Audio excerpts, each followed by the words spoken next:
Greetings. Today I would like to read from a piece entitled The Human Journey.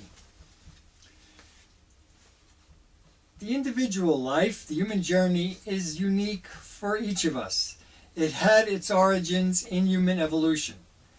Sometime in the distant past, an extraordinary thing happened in regards to the ultimate destiny of mankind. Before this singular change, our ancestors were advanced enough to survive and procreate in an exceedingly hostile environment. The survival programming had been meticulously laid down over an extended period of time into the neuronal architecture encased within the skull.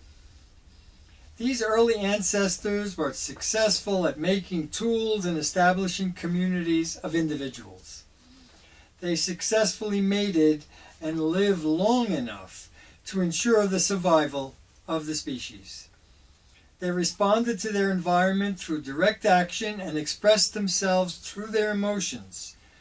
They learned to respond collectively to threat and remained reasonably safe from harm. Then, something quite extraordinary happened. The architecture of the brain grew in size and complexity until self-consciousness was born, and from this remarkable change, each organism perceived himself as uniquely different and capable of complex thought, of drawing individual conclusions about the environment. And, most importantly, the individual became capable of putting together diverse elements gleaned from experience and arrived at original thinking. With this new ability to generate intricate patterns of thought came the capacity to imagine and the impulse to create in entirely new ways. The advent of intellect instantly changed everything, including the perception of both individual and collective experience. This momentous change, in combination with the use of a pair of hands with an opposable thumb, ultimately gave rise to what we regard as human civilization. For thinking beings could use their hands to build.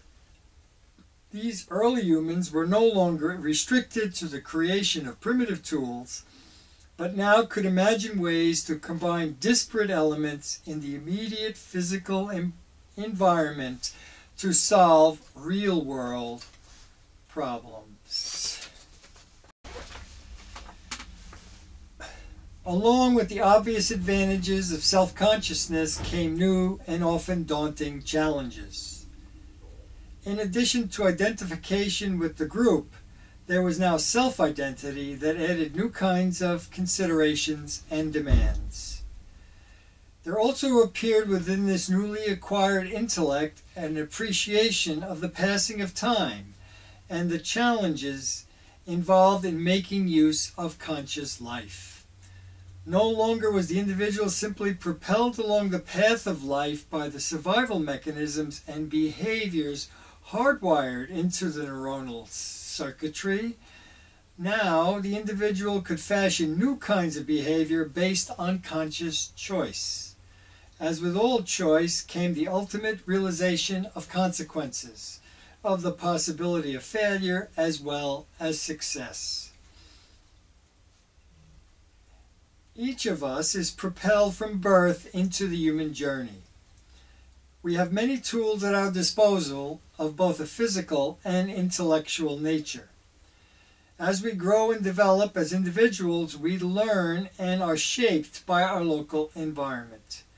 The pace of maturation varies from person to person. Life's lessons are many, and the conclusions we arrive at are unique to our own persona and the character of our experience. As a consequence, there is no singular answer to the fundamental questions of living. In regards to the often daunting task of navigating the complexities of life, the evolution of human institutions as embodied in politics, culture, law, and religion have provided sets of guiding principles. Although these principles may provide some solace and offer some type of meaning to the individual on his journey, they fail to address the fundamental essence of the experience of existence as a sentient being. The exigencies of living, the day-to-day preoccupation with the mundane needs that sustain us, and the behavioral norms imposed by the larger culture distracts the thinking brain, the mind, from discovering the true nature of self.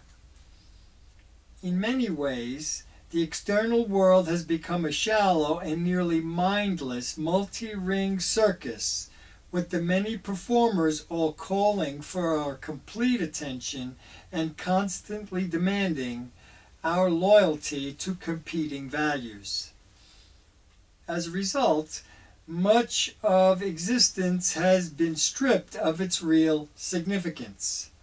Modern-day humans have been relegated to a kind of conformity within which our fundamental importance rests on our capacity for material consumption. Much of this material world is in many ways a universe of illusion, a potpourri of virtual experiences designed to stimulate and distract our attention from the substantial aspects of our collective and individual natures. Yet, in spite of the delusional state of being we have become inured to, the human journey continues.